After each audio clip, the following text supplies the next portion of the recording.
Mesdames et messieurs, bonsoir et soyez les bienvenus pour cette nouvelle édition de votre journal de 22 heures. À la une, dans l'actualité.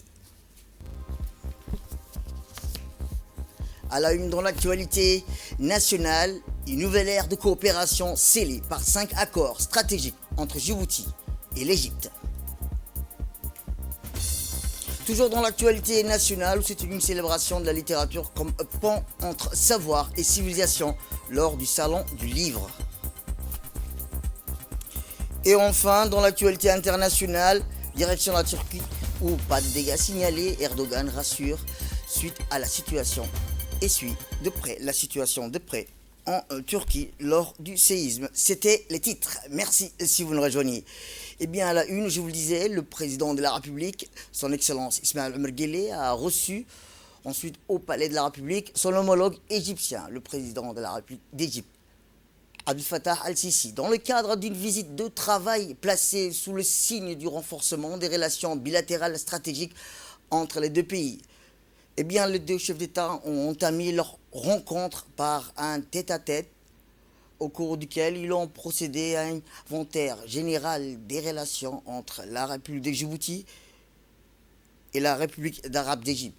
Les échanges ont porté sur divers domaines de développement, notamment la logistique, les transports, l'énergie, l'éducation, autant de secteurs clés dans lesquels Djibouti et l'Égypte ont renforcé leur partenariat. Rappelons que cette visite officielle d'hier illustre la volonté commune des deux nations de consolider leur diplomatique et économique. Cette visite s'inscrit dans une dynamique de rapprochement stratégique fondée sur des intérêts partagés et une vision commune du développement régional.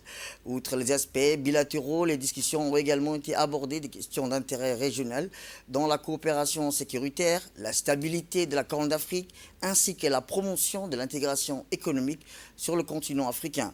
Le déplacement du président Abdel Fattah al-Sisi à Djibouti marque une étape significative dans l'histoire des relations entre les deux pays. Il ouvre ainsi la voie à de nouvelles opportunités de collaboration concrètes et durables dans divers domaines. Djibouti et l'Égypte partagent des liens profonds ancrés dans l'histoire, la langue et la culture. Eh bien, sur le plan bilatéral, les deux pays ont lancé des projets énergétiques ambitieux, centrales solaires, éoliennes, intensifient leurs échanges commerciaux, à savoir création d'un conseil d'affaires, d'une zone franche pour les entreprises égyptiennes et d'une future banque Miss Djibouti. Élargir leur coopération dans les secteurs de la santé, des transports, mise en place des vols directs, Egypt Air et la jeunesse. Des partenariats ont également été conclus dans des domaines des médias, des télécommunications et de l'enseignement supérieur. À l'échelle régionale, plutôt, Djibouti et l'Égypte œuvrent conjointement pour la stabilisation de la Somalie, prônent des résolutions politiques aux crises au Soudan et au Sud-Soudan et militent pour une sécurité collective en mer Rouge. Par ailleurs, ils condamnent la situation de Gaza, soutiennent une solution à deux États et réitèrent leur attachement à la stabilité en Syrie ainsi qu'à la coopération multilatérale, l'Union africaine et Ligue arabe. Eh bien, cette dynamique témoigne d'une volonté commune de renforcer les liens et d'agir pour la paix dans la région, comme en atteste l'invitation officielle adressée par le président égyptien à son homologue djiboutien. À l'issue de cette rencontre, un communiqué conjoint a été publié. Le décryptage dans ce focus, regardez avec Mohamed Abdelrahman. Chefs d'État ont évoqué plusieurs points, à commencer bien sûr par les relations bilatérales. Mais il faut savoir aussi que le chef de l'État égyptien est venu à l'invitation de son Excellence M. Ismaël Omar Guelleh, président de la République. Cette visite s'inscrit dans le cadre du renforcement des relations fraternelles entre les deux pays. Les deux chefs d'État se sont entretenus, comme vous l'avez si bien précisé tout à l'heure, dans un climat historique. Ils ont salué l'excellence des relations bilatéraux et exprimé leur volonté commune de hisser un niveau supérieur à travers une coopération dans divers domaines d'intérêt commun. Comme je le disais, ils ont évoqué plusieurs points, à commencer par la relation bilatérale. Les deux présidents réaffirment leur volonté d'approfondir la coopération entre leurs pays dans tous les domaines. Ils souhaitent renforcer leur partenariat dans des secteurs clés comme la défense, l'économie, l'agriculture, l'éducation, la culture et plus encore. L'Égypte félicite félicite la République de Djibouti, bien évidemment, pour la nomination de Mahmoud Ali Youssouf pour le poste de président de la Commission de l'Union africaine. Et de son côté, Djibouti soutient la candidature égyptienne à la direction de l'UNESCO.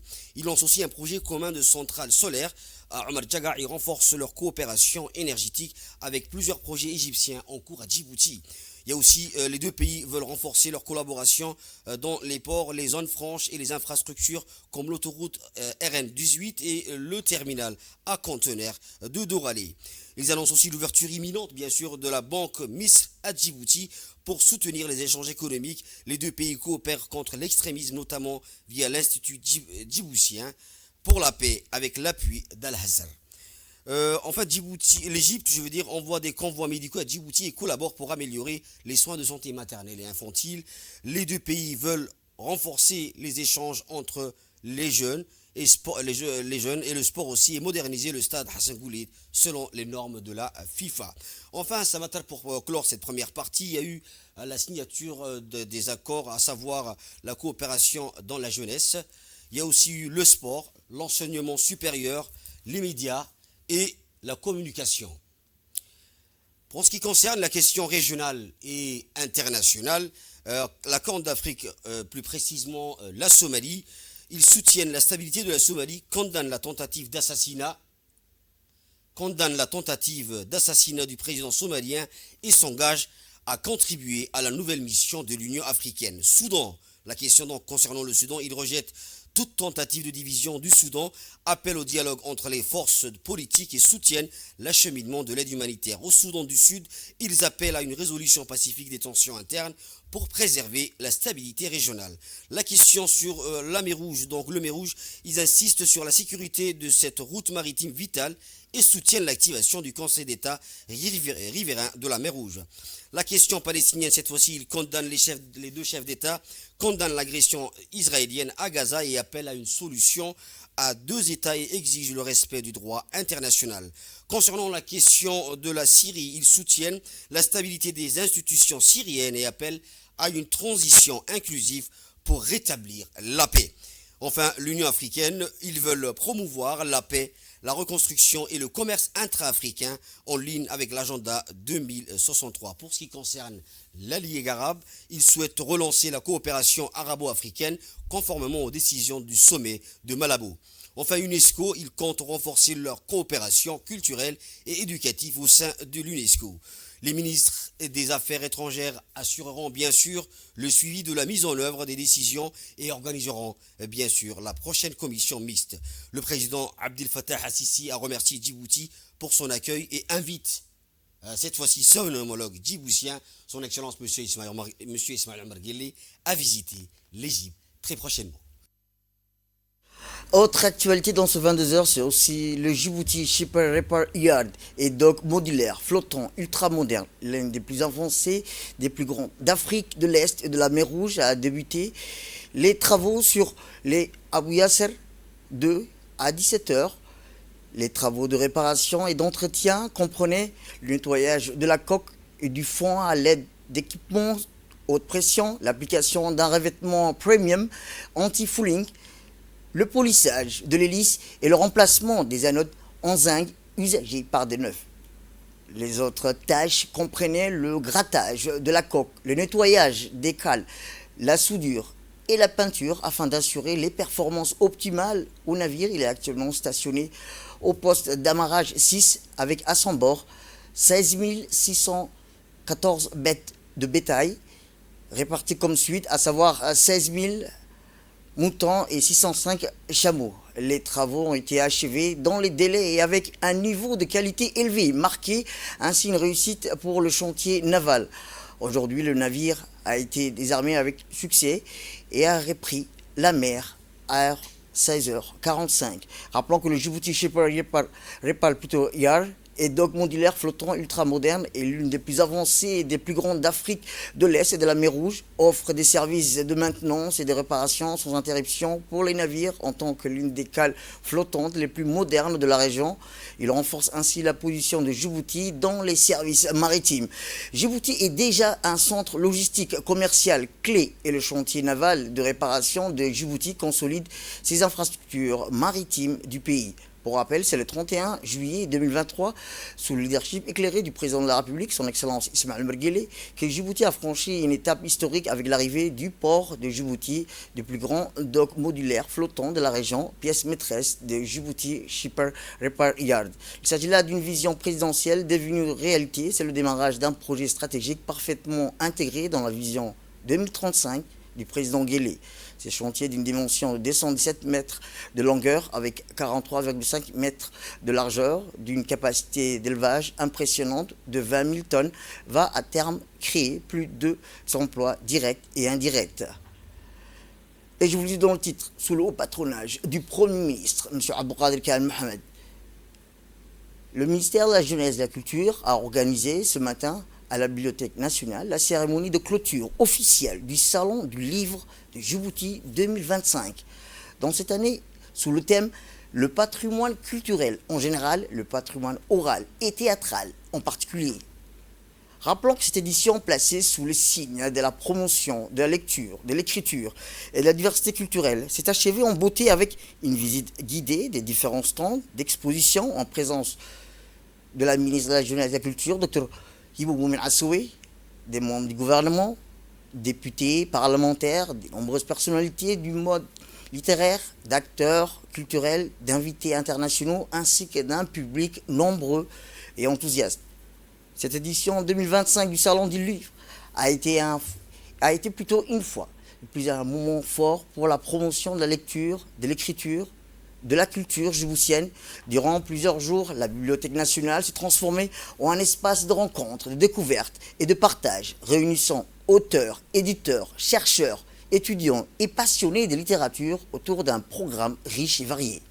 Rappelons qu'au cours de la cérémonie de clôture, la ministre de la Jeunesse et de la Culture a tenu à remercier chaleureusement tous les participants, les partenaires institutionnels, les maisons d'édition, les écrivains, les librairies ainsi que les bénévoles qui ont contribué à la réussite de cet événement littéraire majeur. Elle a également salué l'engagement des jeunes et la mobilisation remarquable autour de ce salon, soulignant que la lecture est un pilier essentiel de la construction intellectuelle et citoyenne.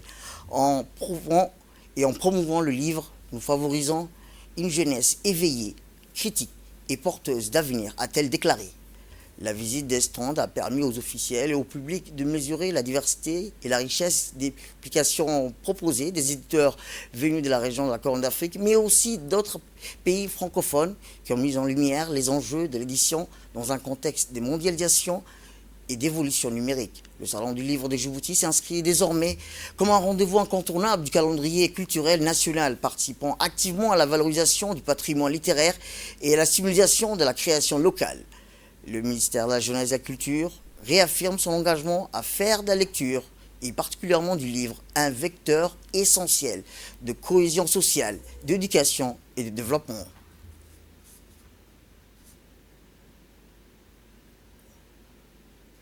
Eh bien, durant la visite des stands qui a permis aux officiels et au public de mesurer la diversité et la richesse des publications proposées, écoutons à présent la réaction du Premier ministre.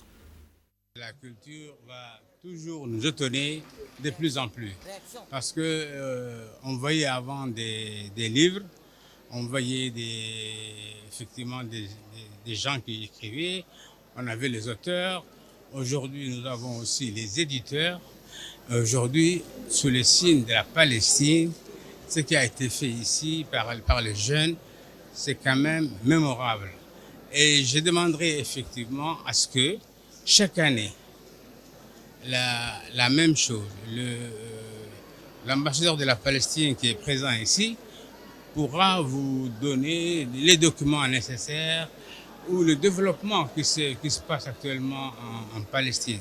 Mais chaque année, il faudra célébrer la résistance palestinienne, qui est une résistance qui dure déjà depuis un quart de siècle. Et aujourd'hui, elle est en phase finale. Je pense que, Inch'Allah, Bidnillah al-Karim, la Palestine sera un pays indépendant et non pas un pays colonisé. Eh bien, notre équipe sur place a pu recueillir quelques réactions lors de la clôture du Salon du Livre. Édition du Salon du Livre de Djibouti, qui a duré du 21 au 24. Ça s'est très bien passé, on est très contents. Et le Premier ministre a clôturé cette 3e édition. Et on a remarqué que beaucoup de gens sont venus, beaucoup de gens ont participé. Surtout, beaucoup d'enfants sont venus acheter des livres parce qu'on leur a donné des chèques lire. La ministre leur a donné des chèques lire et ils sont venus en masse pour choisir leurs livres. C'est une première à Djibouti. Autrement dit, la fréquentation du Salon du Livre a augmenté également. Et nous sommes également, la production littéraire a augmenté également puisque nous sommes à plus de 40 titres qui ont été publiés par des Djiboutiens. Avant, c'était 4, 5, 6 et je crois que c'est une réussite sans me féliciter. Je voudrais remercier la ministre, son Excellence, Madame Dr Hibo Moumin Assowe pour l'invitation et d'avoir associé l'Association canadienne pour la promotion des héritages africains à participer au 3e édition du Salon du Livre à Djibouti. Le salon, ma réaction au niveau de ce salon, c'était vraiment un salon où il y avait beaucoup de diversité, il y avait beaucoup d'activités qui se passaient un peu à travers aux archives nationales de Djibouti.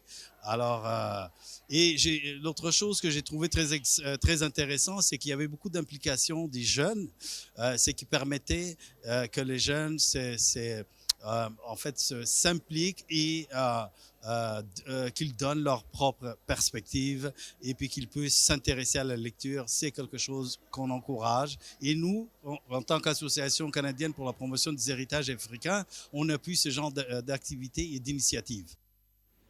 Je vous emmène aux États-Unis, où sous la présidence du ministre de l'économie et des finances chargé de l'industrie, M. Ilyas Moussouda-Wale, la récente réunion semestrielle des gouverneurs du groupe Afrique 2 à Washington DC a mis en lumière les priorités stratégiques du groupe de la Banque mondiale pour l'Afrique subsaharienne. Cette rencontre cruciale a permis d'examiner les initiatives phares, notamment la reconstruction de l'IDA 2021, l'Association internationale de développement et le programme N300 visant à accélérer l'accès à l'énergie sur le continent. Le directeur exécutif du groupe, en poste depuis novembre 2024, a ouvert la session en soulignant l'importance de défendre les intérêts des pays membres tout en plaidant pour des ressources adéquates. Il a présenté un cadre stratégique ambitieux axé sur 3 piliers fondamentaux: la transparence, le travail d'équipe et des actions percutantes. Ce cadre vise à renforcer les relations avec les pays de la circonscription, à optimiser l'utilisation des ressources disponibles et à promouvoir la croissance professionnelle. Dans son allocution d'ouverture, le directeur exécutif a également rappelé que la collaboration entre les différents acteurs est essentielle pour répondre aux défis complexes auxquels fait face la région. Notre mission est claire: aligner nos efforts avec la vision globale de la Banque mondiale tout en restant flexible face aux priorités changeantes, a-t-il déclaré. L'un des points forts de la réunion a été la conclusion des réussites du processus de reconstruction de l'IDA qui a mobilisé jusqu'à 100 milliards de dollars pour soutenir les pays les plus pauvres du monde, dont la majorité se trouve en Afrique subsaharienne. Cette enveloppe record témoigne de l'engagement continu des donateurs malgré un contexte économique mondial difficile.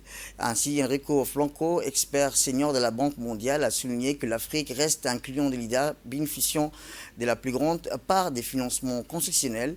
La présentation a également abordé les défis rencontrés lors de la reconstruction, notamment la nécessité de simplifier le cadre politique et d'introduire de nouvelles options de financement adaptées, ainsi que de maintenir des relations solides avec les donateurs et de maximiser l'impact des ressources allouées.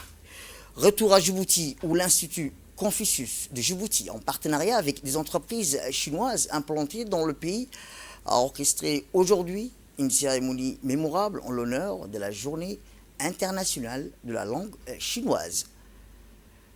L'événement qui s'est tenu à l'hôtel Escale de Djibouti a été présidé par M. Moustapha Mohamed Mahmoud, ministre de l'Éducation nationale, de la formation professionnelle en présence de l'ambassadeur de Chine à Djibouti, M. Hu Bin, ainsi que de hauts fonctionnaires du ministère de l'Éducation nationale, de l'armée chinoise stationnée à Djibouti et des partenaires de l'Institut Confucius.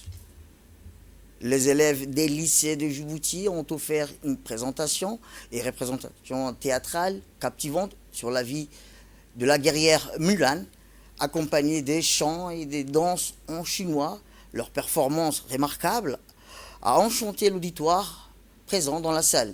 Rappelons que depuis 2010, les Nations Unies ont institué une journée dédiée aux langues officielles de l'organisation, parmi lesquelles figurent l'anglais, l'arabe, le français, l'espagnol, le chinois et le russe.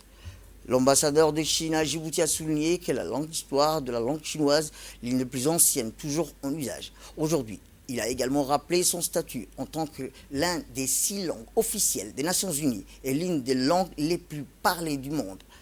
Par la suite, le ministre de l'Éducation nationale et de la formation professionnelle a mis en avant l'importance de la célébration de la Journée internationale de la langue chinoise à Djibouti, saluant l'engagement de l'Institut Confucius des entreprises chinoises présentes dans le pays. Il a souligné le rôle économique crucial de la Chine en tant que partenaire.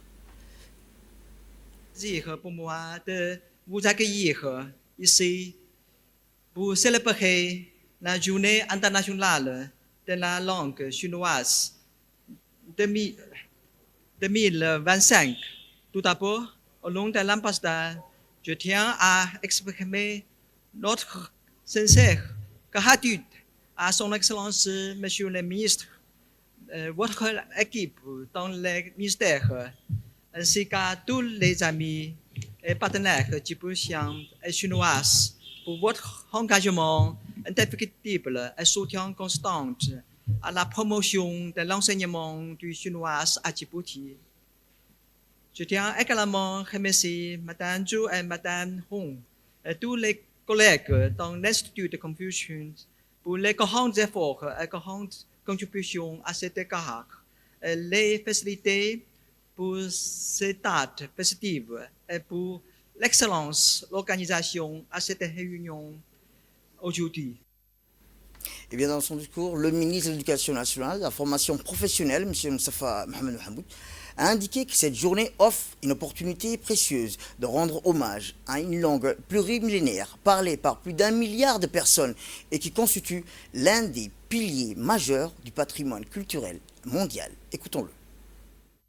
C'est pour moi un honneur et un plaisir de prendre la parole aujourd'hui à l'occasion de la Journée internationale de la langue chinoise, célébrée chaque année le mois d'avril sous l'égide des Nations Unies.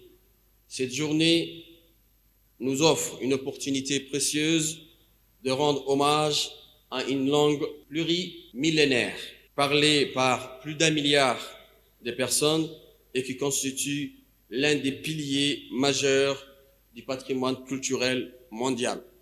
Je souhaite également saisir cette occasion pour rendre un grand hommage à Mme Zhu Yang, directrice chinoise de l'Institut Confucius de Djibouti, qui a dit, bien sûr, comme l'a très bien décrit l'ambassadeur, qui a fait un travail monstre au sein de l'Institut Confucius de Djibouti, qui a fait beaucoup d'activités par sa passion, par sa, bien sûr, sa bonne relation et sa bonne coopération avec, bien sûr, les Djiboutiens.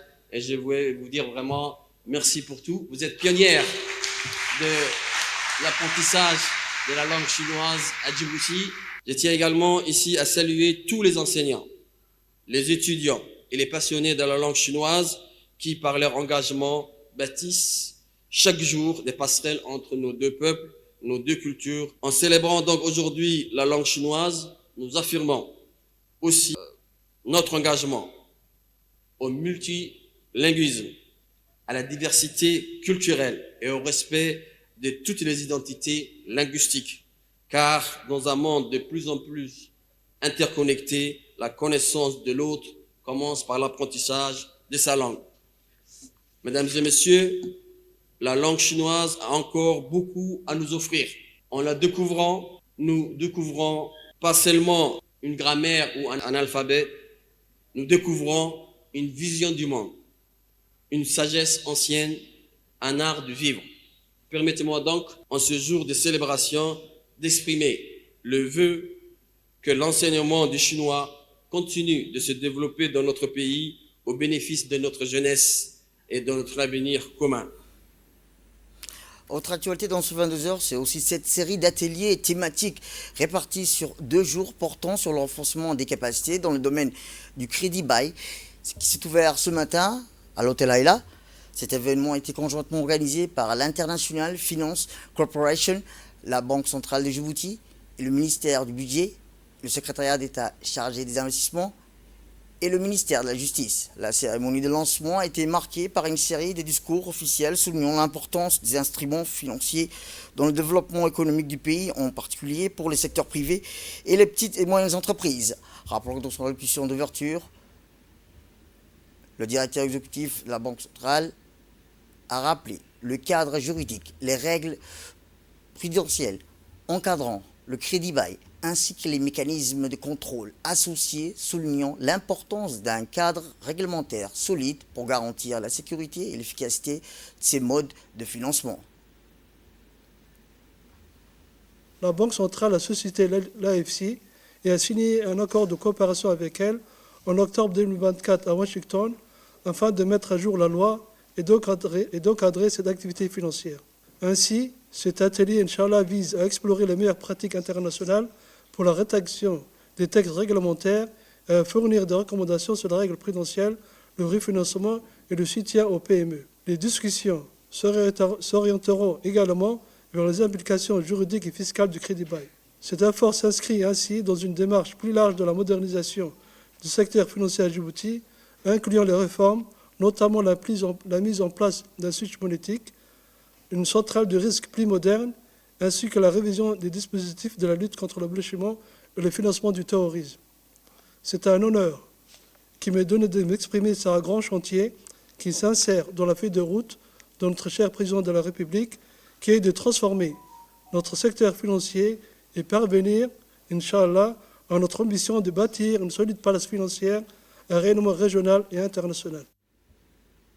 La Poste de Djibouti a organisé aujourd'hui une cérémonie officielle de réception des matériels en présence de l'ambassadeur de l'État du Qatar à Djibouti, Dr Rachid Ben Ashafia Al-Mari, directeur général de la Poste de Djibouti, M. Bahnan Ali Meidel, et de la représentante du département arabe du ministère des Affaires étrangères de la République de Djibouti pour marquer la réception d'un généreux don de 20 motos et des matériels postaux offerts par la Poste du Qatar. Cet événement marque une étape significative dans le renforcement de la coopération bilatérale entre les deux institutions postales, témoignant de l'amitié et de la solidarité qui les unissent. La réception de ce don révèle une importance capitale pour la Poste de Djibouti. Ces équipements contribuent de manière concrète à l'amélioration des services postaux.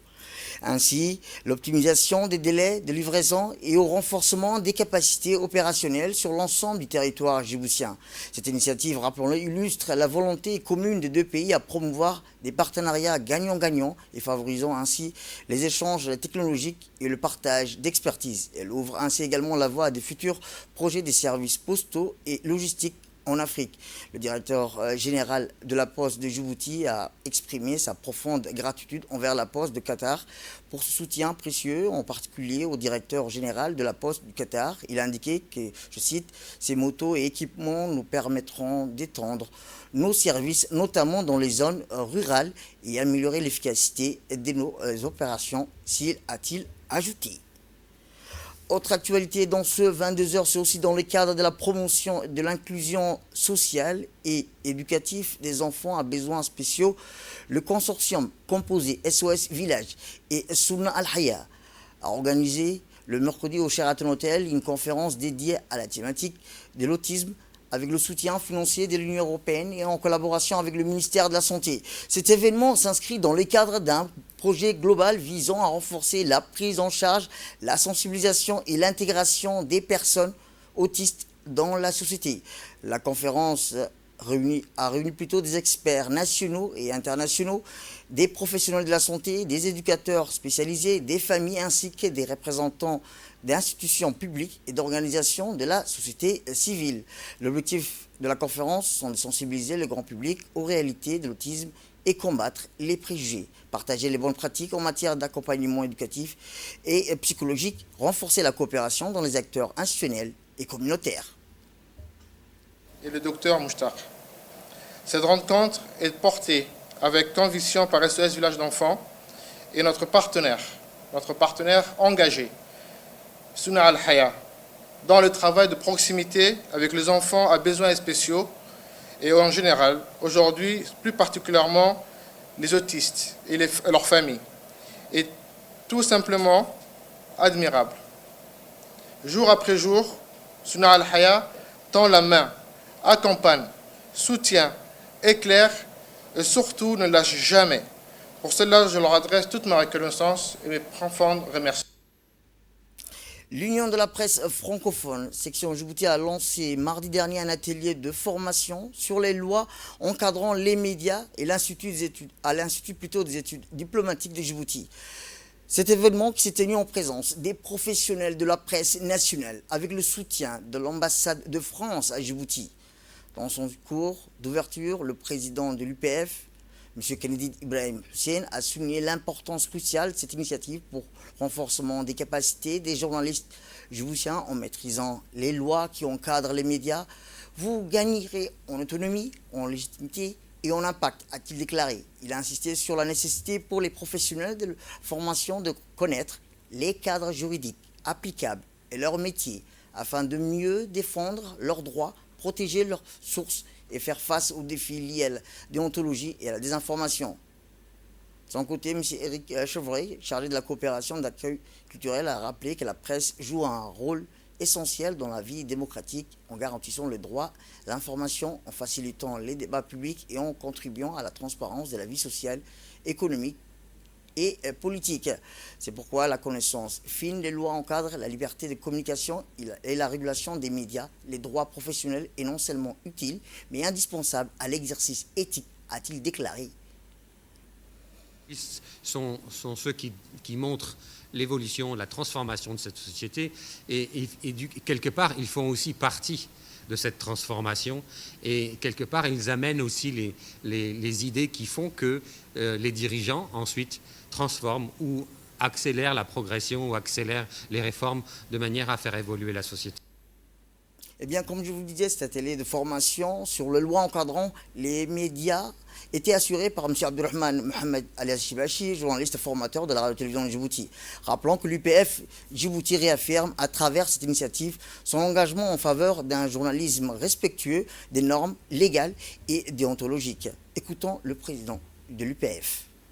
Permettez-moi tout d'abord d'exprimer ma profonde gratitude à l'ambassade de France à Djibouti, dont le soutien précieux a rendu possible l'organisation de cette formation. Cet atelier a une importance capitale. En tant que journalistes, nous sommes les gardiens de la démocratie, les relais de l'information et les veilleurs des libertés publiques, mais pour exercer aussi ce métier avec rigueur et indépendance, il est essentiel de maîtriser les cadres juridiques qui régissent notre secteur. À Djibouti, comme vous le savez, la loi sur les médias, sur la communication et le décret de 2007 portant statut du personnel de la presse et de l'audiovisuel constituent les piliers de notre exercice professionnel.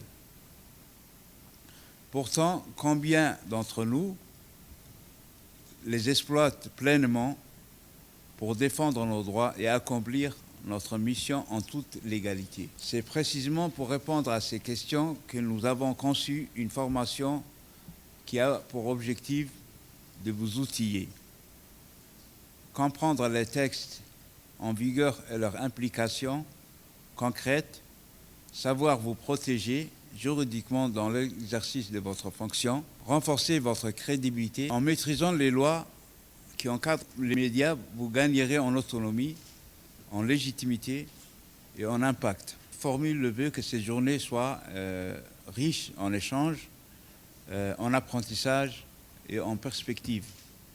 Et que chaque participant reparte d'ici avec des outils concrets pour exercer son métier plus sereinement et plus efficacement. Direction le sud du pays où la Banque pour le commerce et l'industrie Mer Rouge, BCIMR, a organisé hier matin dans la salle de conférence du conseil régional de Dikil une journée de rencontres et d'échanges avec les commerçants de la région de Dikil. Ces rencontres s'est déroulées en présence de la deuxième préfète adjointe, du préfet de Dikil, du vice-président du conseil régional, les représentants des services concentrés et les commerçants de la région. Cette initiative s'inscrit dans le cadre de la stratégie de proximité de la BCIMR visant à renforcer ses liens avec les acteurs économiques locaux et mieux comprendre leurs besoins spécifiques. En rencontre, le directeur commercial de la BCIMR a présenté les produits et services adaptés aux petites et moyennes entreprises, notamment les solutions de financement, les outils de gestion bancaire ainsi que les opportunités d'accompagnement dans le développement des activités commerciales. Les commerçants présents ont salué cette démarche qui témoigne d'une volonté d'écoute, de collaboration, un temps d'échange interactif qui a permis de recueillir leurs attentes, leurs préoccupations et de proposer des solutions concrètes. Monsieur le vice-président, merci Madame la préfète adjointe de nous accueillir à Dikil, c'est toujours un plaisir. Je pense que c'est la 4e ou la 5e fois que vous me voyez ici. Ça me tient à cœur et ça tient à cœur à toutes les équipes de la BCIMR de venir vous rencontrer le plus régulièrement possible. On essaye de venir vous voir au moins une fois par an. Je suis accompagné de Dima Djama, qui est la directrice du réseau des agences. Asma, que vous connaissez aussi, qui peut vous aider sur le montage des dossiers des entrepreneurs individuels, des commerçants ou des petites entreprises. Nous sommes vraiment là pour à la fois vous présenter l'offre de services et de produits de la BCIMR, mais surtout, comme à chaque fois, vous écouter pour que vous nous partagiez les situations, les contextes, les problèmes que vous pourriez avoir, afin de nous permettre de travailler à améliorer encore notre offre et à être plus présent pour les habitants de Dikil. Donc, n'hésitez pas, sur cette séance de questions-réponses, à partager tous les problèmes, toutes les questions que vous pourriez avoir. Nous sommes vraiment là pour y répondre et faire en sorte que cette distance qu'il peut y avoir parfois entre Dikil et Djibouti se raccourcisse au maximum et faire en sorte que nous puissions vous aider et que cette journée se transforme vraiment en quelque chose de concret. Merci encore à tous pour votre accueil. Eh bien, je vous disais dans le titre, un puissant tremblement de terre de magnitude 6,2 a frappé la Turquie. L'épicentre se trouvait dans le district de Silivri à Istanbul, a annoncé la présidence de la gestion des catastrophes et des urgences du pays. Le tremblement de terre qui s'est produit à 12h49 heure locale a été fortement ressenti à Istanbul mercredi dans les provinces voisines, incitant les habitants à fuir les bâtiments par peur. Un autre tremblement de terre de magnitude 4,9 s'est produit à 13h02. L'épicentre se situant au large dans la mer de Marmara. Rappelons que l'affaire a indiqué que toutes les institutions et équipes d'intervention concernées ont été mobilisées et que des analyses de terrain sont en cours afin d'évaluer les dommages potentiels, d'assurer la sécurité du public. L'agence souligne que les équipes surveillant activement la situation et coordonnent les efforts de réponse dans l'immédiat. Aucune victime ni aucun dégât important n'ont été signalés en Turquie. C'est la fin de cette édition. Merci à vous de nous avoir suivis. Restez avec nous pour la suite de notre programme télévisé. Le programme continue sur Télé Djibouti.